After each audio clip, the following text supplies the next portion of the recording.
We're going to talk about Sigmund Freud and Carl Jung, two very famous psychologists. Both men worked very tirelessly on the concept of the unconscious. They both agreed that there was something called the unconscious, that we all have this thing called the unconscious. And most important, this unconscious has a component. There's something going on inside of our unconsciousness. Where Sigmund Freud and Carl Jung disagree is what's inside that unconscious, how that unconscious works. Freud says that the unconscious holds all of our repressed memories, and these repressed memories come out in dreams. Carl Jung, on the other hand, believes there are two types of unconsciousness. There is the personal unconsciousness as well as the collective unconsciousness. So that disagreement is paramount because Freud and Jung worked together for a very long time, and Carl Jung was considered Freud's disciple. However, when Carl Jung came up with the idea of the collective unconscious, Freud wanted nothing to do with Carl Jung from then on. So you could say they had a major breakup.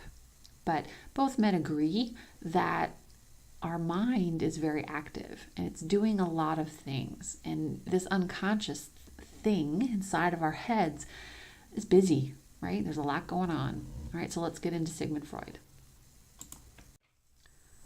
Okay, so Freud shocked the world by developing a theory about the superego, the id, and the unconscious. So the superego, you could think of it as a ladder. The superego is at the top of the ladder. It's that part of us that creates the high standards. And it creates in our minds what is acceptable and unacceptable, appropriate and inappropriate. And the standards are all obviously quite high. The ego is the part of ourself that is the personality, the part that other people see, the most obvious. Underneath the ego is when we start to push some of our primitive feelings and forces, things that we don't really want to talk about, we push down. That's our id. And at the bottom of the ladder is the unconscious. All of those ideas, thoughts, memories, feelings that are completely, I guess you could call dirty or unacceptable, they get pushed into the unconscious. So whatever the superego deems inappropriate gets pushed to the unconscious. Now, according to Freud, mental illness happens when a person cannot find a way to express the painful ideas that are repressed. So look, everyone, according to Freud, has something painful deep in that bubble at the bottom of the ladder. Now you have to find a way to release it. And according to Freud, dreams are a harmless way to release all the pain.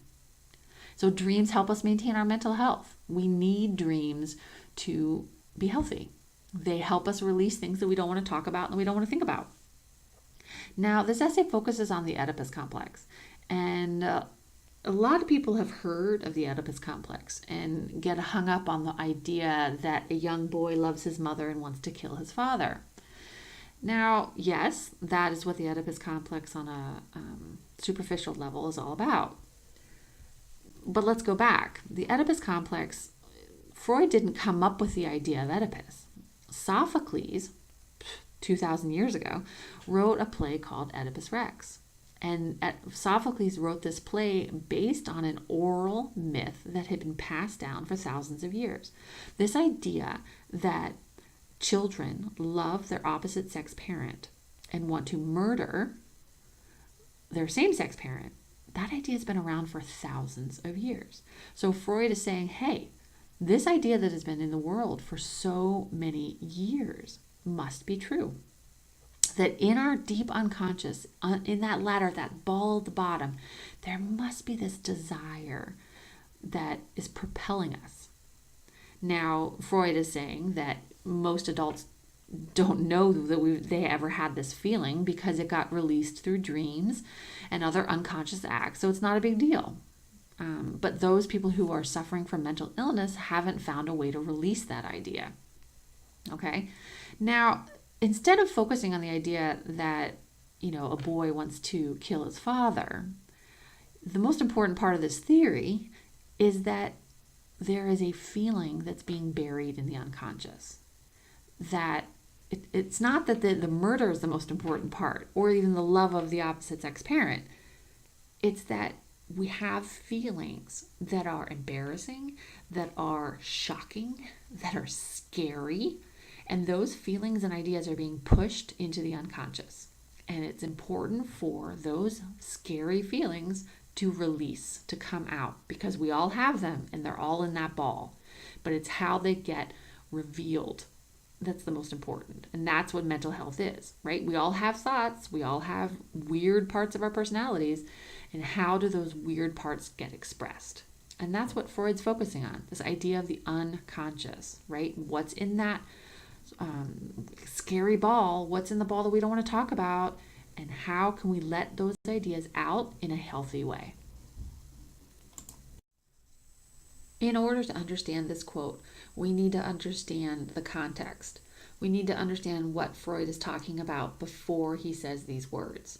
So Freud is talking about in this section the dreams that we have that are a dream of a death of a loved one or an anxiety dream. Now, an anxiety dream might be when we're being chased, or if we can't open a door, when we feel like we can't do something, we're being stopped, or we can't get out of something. Now, these dreams, some may argue, represent a wish. So these dreams are wish fulfillments. Now, Freud is saying, and quote, "In the dreams we have been discussing, a repressed wish has found a means of evading censorship and the distortion which censorship involves."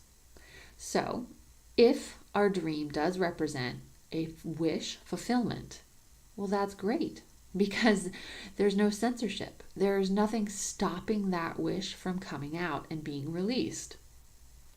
Censorship, unfortunately, distorts the wish. So when we have this unconscious desire to have the death of our mother or our father, or we have this unconscious desire of wanting to be chased, well, if we just have that dream, let out the anxiety, let out the wish of having someone die, then it's gone. That wish is then released. Censorship is when we cause pain. When we say to ourselves, oh my God, I can't believe we have that feeling. Oh my God, I can't believe we have that thought.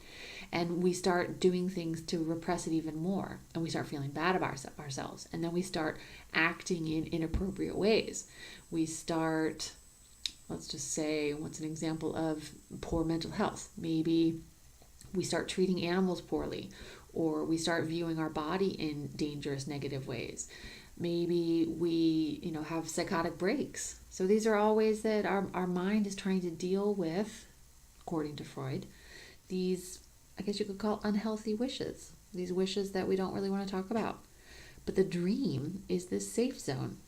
It's a way that our mind is able to evade censorship, to stop ourselves from feeling bad, to stop ourselves from preventing free speech. All right? So let's go back and talk about what Carl Jung and Sigmund Freud have in common. Both psychologists agree that humans have something called the unconscious, this realm, this part of our mind that holds things and is active. There's something going on inside of it. Now, Carl Jung believes that that ball of unconscious can be broken into two halves, that people have the personal unconscious as well as a collective unconscious. So the personal unconscious holds all of our personal experiences, all of our thoughts and feelings that are individual. Our collective unconscious is the place where we inherit things from our cultural group. Now, what do we inherit? We inherit archetypes. So archetypes transcend social barriers and appear similarly to people of the same cultural group. For example, in an archetype, it could be a mother figure or a father figure, even a god figure or a devil. These are sort of universal concepts that have been handed down through myths for thousands of years. Now, you don't have a say in what you've inherited from your cultural group. That's just sort of what generations have passed down through myths and storytelling. And you have to deal with it, right? You have to deal with your personal unconscious and you have to deal with your collective unconscious. So Carl Jung is saying to be mentally healthy, a person must adapt and understand the archetypes that reveal themselves in myths. So you got two things to do. You got to worry about your individuality, but you also have to worry about where you come from and what you've inherited as a group. So that's important. Um,